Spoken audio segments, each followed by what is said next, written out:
Hello guys, Radhe Radhe. स्वागत है आपका आपके अपने चैनल डीपी क्लासेस में, जहां हम अध्ययन करते हैं Uttar Pradesh TGT, PGT, KVS, NVS, DSSB, LT grade आदि आगामी परीक्षाओं के लिए। जैसा कि आपको पता है, हम लोगों ने पाठ्यक्रम के अनुसार पढ़ना शुरू कर दिया था। पिछले कुछ वीडियो में हम लोगों ने हिंदी साहित्य के इतिहास लेखन की परंपरा को देखा, पद्धतियों को देखा। इन सब चीज़ों को पढ़ने के बाद हम लोगों ने पाठ्यक्रम के अनुसार अगला टॉपिक जो आदिकाल है, हिंदी साहित्य का आदिकाल, उसे पढ़ना शुरू कर दिया था, आरंभ कर दिया था।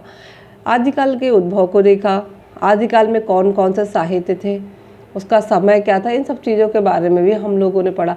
अब साहित्य के बारे में, कौन कौन से साहित्य के बारे में, मतलब साहित्य है, उनके बारे में हम यहाँ पे विस्तार पूर्वक पढ़ रहे हैं। पिछले वीडियो में हम लोगों ने अपभ्रंश साहित्य को बहुत ही अच्छे से और विस्तार पूर्वक पढ़ा था। आज हमारा टॉपिक रहने वाला है सिद्ध साहित्य। तो देखते हैं, जैसा कि आप स्क्रीन पर देख रहे हैं, आज हमारा टॉपिक है सिद्ध साहित्य। तो हम देरी न करते हुए अपने टॉपिक पर आ जाते हैं। ठीक है, तो देखिए, टॉपिक है आज का सिद्ध साहित्य। बौद्ध धर्म से निकली वज्रयान शाखा के तांत्रिक योगियों को सिद्ध साहित्य कहा, मतलब सिद्ध कहा गया। बौद्ध धर्म था। बौद्ध धर्म से निकली वज्रयान शाखा के तांत्रिक योगियों को सिद्ध कहा गया। सिद्धों की संख्या 84 मानी गई है और इनका केंद्र क्या था? श्री पर्वत था। तो कहा जा रहा है ये सिद्ध थे कौन? तो बौद्ध धर्म से निकली शाखा है वज्रयान शाखा। दो शाखाएं थी, वज्रयान और महायान। तो ये वज्रयान शाखा के तांत्रिक जो होते थे, तांत्रिक योगी, उनको सिद्ध कहा जाता था। और इन सिद्धों की संख्या थी 84। इनकी संख्या कितनी मानी जाती? 84 मानी जाती है। और इनका जो केंद्र था, जहाँ रहते थे, वो श्री पर्वत है। वज्रयान बौद्ध धर्म का विकृत रूप था। इसमें सिद्ध प्राप्ति के लिए मध्य और स्त्री विशेषता, डोमनी, रजकी आदि का, जिसे जो है ये योग शक्ति योगिनी या महामुद्रा कहते थे। जो रजकी या डोमनी होती थी, इन स्त्रियों का इन्होंने क्या किया? इनका नाम क्या दिया? शक्ति योगिनी या महामुद्रा। तो इन स्त्रियों को शक्ति योगिनी या महामुद्रा कहते थे। तो इन स्त्रियों का योग या सेवन आवश्यक था। उसमें क्या बताया गया? वज्रयान बौद्ध धर्म की विकृत रूप था। इसमें सिद्ध प्राप्ति के लिए मध्य और स्त्री विशेषता, डोमनी, रजकी आदि का सेवन आवश्यक था। मतलब मध्य का मतलब मद्यपान करना, शराब आदि का, और स्त्रियों का सेवन आवश्यक था। स्त्रियों में भी डोमनी और रजकी आदि का योग या सेवन आवश्यक यहाँ माना गया है। इसी से सिद्धों ने महासुखवाद का प्रवर्तन किया। और इसी से इन्होंने क्या किया? सिद्धों ने महासुखवाद का प्रवर्तन किया। महासुख या महासुख, महासुख को ये महासुख कहा करते हैं। तो महासुख, जिसे हम महासुख कहते हैं, वह दशा बताई गई जिसमें साधक शून्य में इस प्रकार विलीन हो जाता है जिस प्रकार नमक पानी में। यहाँ कहा जा रहा है कि इसी से सिद्धों ने महासुखवाद का प्रवर्तन किया। महासुख वह दशा बताई गई जिसमें साधक शून्य में इस प्रकार विलीन हो जाता है, शून्य में इतना विलीन हो जाता है जिस प्रकार नमक किसमें? पानी में विलीन हो जाता है। इनकी साधना में शून्य का पूरक तत्व वज्र माना जाता है। शून्य योग करते थे, योगी तो थे, ये सिद्ध थे, है ना, योग साधना करने वाले तांत्रिक थे। तो इतना ये खो जाते थे उसमें, जो है साधना में जो साधक होते थे वो इतना शून्य में चले जाते थे योग के द्वारा, योग के जरिए। तो जिस प्रकार से नमक पानी में खो जाता है, उसी प्रकार से इनकी साधना में शून्य का पूरक तत्व क्या माना जाता है? तो वज्र को माना जाता है। शून्य का पूरक तत्व वज्र को माना जाता है। सिद्धों ने संध्या भाषा शैली का प्रयोग किया। पूछा जाता है सिद्धों ने किस भाषा शैली का प्रयोग किया? तो संध्या भाषा शैली का। इसका प्रभाव नाथों से होता हुआ भक्तिकालीन निर्गुण संत कवियों पर पड़ा और उन्होंने उलट बासियाँ लिखी। कहा जा रहा है जो सिद्धों की भाषा थी, संध्या भाषा, इस शैली का इन्होंने प्रयोग किया। इसका प्रयोग नाथों से हुआ था और भक्तिकालीन निर्गुण संत कवियों पर भी इसका प्रभाव पड़ा और उन्होंने इस पर क्या लिखी? उलट बासियाँ लिखी। इस भाषा में उलट बासियाँ भी लिखी। सिद्धों की भाषा को संध्या भाषा नाम मुनिदत्त और अद्वय वज्र ने दिया था। कहा जा सकता है कि सिद्धों की भाषा क्या थी? तो संध्या भाषा थी, लेकिन इन्हें नाम इस जो है भाषा को संध्या भाषा नाम देने वाले कौन थे? तो मुनिदत्त और अद्वय वज्र थे। इन्होंने सिद्धों की भाषा को संध्या भाषा नाम दिया था, मुनिदत्त और अद्वय वज्र ने दिया था। अतः अंतः साधनात्मक अनुभूतियों का संकेत करने वाली प्रतीकात्मक भाषा शैली है। यह क्या है? जो संध्या भाषा है ये क्या है? ये अंतः साधनात्मक अनुभूतियों का संकेत करने वाली प्रतीकात्मक भाषा शैली है। ये शैली जो है संध्या भाषा शैली, ये अंतः साधनात्मक अनुभूतियों का संकेत करने वाली प्रतीकात्मक भाषा शैली है। फिर क्या बताया जा रहा है? अगला इसमें पॉइंट है कि प्रथम सिद्ध सरहापा सहज जीवन पर बहुत बल देते थे, इसी से वज्रयान शाखा को सहजयान भी कहा जाता है। अगर पूछा जाए इन 84 सिद्धों में प्रथम कौन थे, इसमें प्रमुख कौन थे, तो वो थे सरहापा। प्रथम सिद्ध थे सरहापा, और ये क्या करते थे? ये सहज जीवन पर बहुत ही बल देते थे, ये सहज जीवन पर बल देते थे, इसी से वज्रयान शाखा को सहजयान भी कहा गया। तो वज्रयान शाखा को क्या कहा गया? सहजयान भी कहा गया। वज्रयानी सिद्धों की एक पुस्तक रत्नाकर चूपम कथा है। वज्रयानी जो सिद्ध हुए उनमें एक पुस्तक है रत्नाकर जोपम कथा। उनकी क्या है? सिद्धों की एक पुस्तक है रत्नाकर जोपम कथा। तो हम लोगों ने क्या क्या देखा?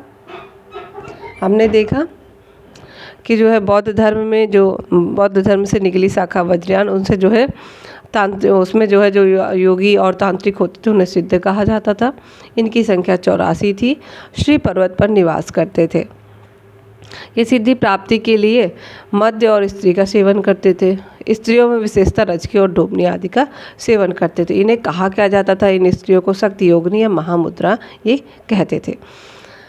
सिद्धों ने महासुखवाद का प्रवर्तन किया। तो महासुखवाद का प्रवर्तन किसने किया? तो सिद्धों ने किया। कहाँ हुआ? वज्रयान शाखा से हुआ। महासुखवाद दशा बताई गई जिसमें शून्य में इस प्रकार विलीन हो जाता है साधक जिस प्रकार नमक में पानी हो जाता है। ठीक है। इनकी भाषा शैली क्या थी? संध्या भाषा शैली थी। संध्या भाषा शैली सिद्धों की भाषा को नाम किसने दिया? तो मुनिदत्त और अद्वय वज्र ने दिया। ठीक है। सहजयान भी इस शाखा को कहा जाता है। वज्रयान शाखा को सहजयान शाखा भी कहा जाता है। क्यों कहा जाता है? जो सरहापा थे वो सहज जीवन पर बल देते थे, सहज जीवन जीने पर बल देते थे, इसलिए इस शाखा को सहजयान भी कहा गया। वज्रयानी सिद्धों की एक पुस्तक थी, वो क्या थी? तो रत्नाकर चूपम कथा। ठीक है। अब आगे बढ़ते हैं।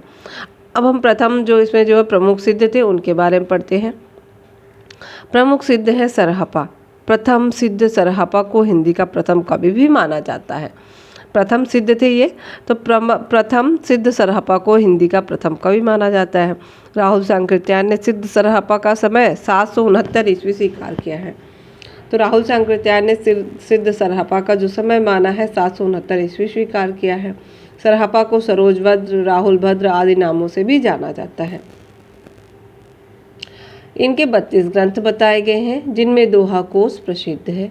सरहापा का जो है कितना ग्रंथ प्रसिद्ध है? तो 32 ग्रंथ इनका प्रसिद्ध है, और इसमें दोहा कोश प्रसिद्ध है, जिनमें सबसे प्रसिद्ध कौन सा है? वो दोहा कोश है।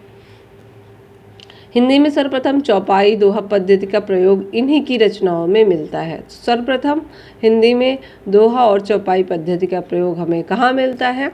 तो हिंदी में पूछा जा रहा है तो हमें सरहापा की जो है रचनाओं में ही मिलता है। कैसे? दोहा चौपाई पद्धति का प्रयोग इन्हीं की रचनाओं से हमें मिलता है। तो हमने सरहापा के बारे में पढ़ा कि सरहापा हिंदी के प्रथम कवि भी इन्हें माना जाता है। ये प्रथम सिद्ध थे और इन्हें हिंदी का प्रथम कवि माना जाता है। राहुल सांकृत्यायन ने सिद्ध सरहापा का जो समय है वो 769 ईस्वी स्वीकार किया, और ये प्रथम कवि भी मानते हैं, मानने वाले भी सिद्ध सरहापा हैं। सरहापा को सरोजभद्र, राहुल भद्र आदि नामों से भी जाना जाता है। सरहापा का नाम है सरोजभद्र और राहुल भद्र। 32 ग्रंथ बताए गए हैं, दोहा कोश प्रसिद्ध है, और हिंदी में सर्वप्रथम दोहा चौपाई पद्धति का प्रयोग इन्हीं की रचनाओं में मिलता है। ये हो गए सरहापा। अब हम पढ़ेंगे सबरपा के बारे में।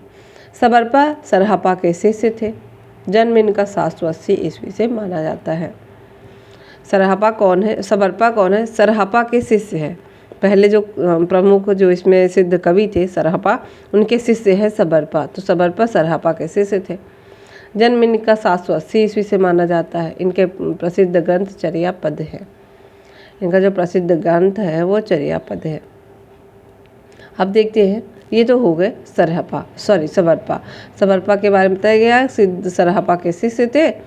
780 ईस्वी इनका समय माना जाता है, जन्म माना जाता है। प्रसिद्ध ग्रंथ इनका चर्यापद है। अब हम लुइपा के बारे में देखेंगे। अगले जो कवि हैं सिद्ध हैं वो है लुइपा। लुइपा का जन्म 773 ईस्वी सबरपा के शिष्य थे। ये इनका जो जन्म होता है लुइपा का 773 ईस्वी में होता है और ये सबरपा के शिष्य थे।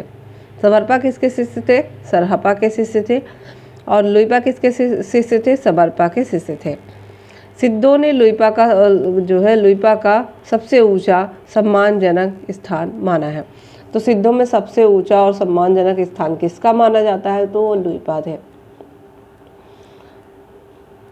पूछा जाता है ये क्वेश्चन कि सिद्धों में ऐसे कौन से सिद्ध थे जिनका स्थान सबसे सम्मानजनक, सबसे ऊंचा माना जाता है? तो वो कौन थे? सिद्ध लुइपा थे। अब आते हैं डोम्बिपा। डोम्बिपा इनका जन्म होता है 840 ईस्वी में। सिद्ध डोम्बिपा का जो है जन्म होता है 840 ईस्वी में और ये विरूपा के शिष्य थे। ये विरूपा के शिष्य थे। इनके 21 ग्रंथ बताए जाते हैं जिनमें डोम्बी गीतिका, चर्या, योगचर्या और अक्षर द्विकोपदेश प्रसिद्ध है। ये डोम्बिपा हैं। अगले जो सिद्ध के बारे में हम पढ़ रहे हैं वो डोम्बिपा है। डोम्बिपा का जन्म सन जो है 840 ईस्वी में होता है। विरूपा के ये शिष्य थे। डोम्बिपा विरूपा के शिष्य थे। इनके जो है 21 ग्रंथ बताए गए जिनमें डोम्बी गीतिका इनके नाम से ही जुड़ा हुआ है। डोम्बी गीतिका, योगचर्या, अक्षर द्विकोपदेश, ये 3 ग्रंथ इनके प्रसिद्ध हैं। अगले जो ग्रंथकार हैं, अगले जो सिद्ध होते हैं वो है कण्हपा। अगले सिद्ध कण्हपा हैं। कण्हपा का समय जो है जन्म सन 820 ईस्वी में हुआ। कण्हपा का जन्म सन 820 ईस्वी में हुआ और ये जलंधरपा के शिष्य थे। ये जलंधरपा के शिष्य थे कण्हपा। विरूपा के शिष्य थे डोम्बिपा। सबरपा के शिष्य थे लुइपा और सबरपा किसके शिष्य थे? सरहपा के शिष्य थे। यहाँ पे श्रृंखला भी ध्यान देते जाइएगा। तो कण्हपा जलंधरपा के शिष्य थे। राहुल सांकृत्यायन ने लिखा है कि कण्हपा पांडित्य और कवित्व में बेजोड़ थे। इनके बारे में एक विशेषता भी बताई है सांकृत्यायन जी ने कि कण्हपा जो थे, कण्हपा पांडित्य और कवित्व में बेजोड़ थे। ऐसा कौन बताता है? तो सांकृत्यायन जी कहते हैं। किसके बारे में कहते हैं? कण्हपा के बारे में। क्या कहते हैं? कण्हपा साहित्य और कवित्व में बेजोड़ थे। अब देखिए, बताया जा रहा है कि दोहा कोश का संपादन डॉक्टर प्रबोधचंद बागची ने किया। जो सरहपा का दोहा कोश था, इसका संपादन किसने किया? तो डॉक्टर प्रबोधचंद बागची ने किया। इनमें सरहपा, तिल्लोपा और कण्हपा के दोहे संग्रहित हैं। जो दोहा कोश है, दोहा कोश में सरहपा के, तिल्लोपा के और कण्हपा के दोहे संग्रहित हैं। हरप्रसाद शास्त्री ने सिद्धों की रचनाओं का संग्रह बांग्ला अक्षरों में बौद्ध गान ओ दोहा के नाम से निकाला। इन्होंने क्या किया? जो सिद्धों की जो रचनाओं का संग्रह निकाला हरप्रसाद शास्त्री ने, वो बांग्ला अक्षरों में निकाला बौद्ध गान ओ दोहा के नाम से। बौद्ध गान ओ दोहा के नाम से कब? 1917 ईस्वी में। तो ये रहा सिद्ध साहित्य जिसके बारे में हम लोगों ने पढ़ा। सिद्ध में क्या थे, सिद्ध साहित्य कैसा था, कौन कौन से मुख्य इसमें जो है सिद्ध आए, उनके बारे में हमने पढ़ा। समय क्या था, सब कुछ हमने देखा। ठीक है, तो ये यहाँ पे सिद्ध साहित्य समाप्त होता है। कल हम नाथ साहित्य के बारे में पढ़ेंगे। आज के इस टॉपिक में इतना ही। मिलेंगे हम कल फिर से एक नए वीडियो में। यदि आपको, जाते जाते मैं एक बात भी कहना चाहूँगी, यदि आपको मेरा वीडियो थोड़ा भी अच्छा लगता है, थोड़ा भी आपको सहायक लगता है, तो इस वीडियो को लाइक और सब्सक्राइब जरूर करें। मेरे चैनल को सब्सक्राइब जरूर करें और वीडियो को लाइक करना ना भूलें। मिलते हैं अगले वीडियो में। अभी के लिए राधे राधे, धन्यवाद।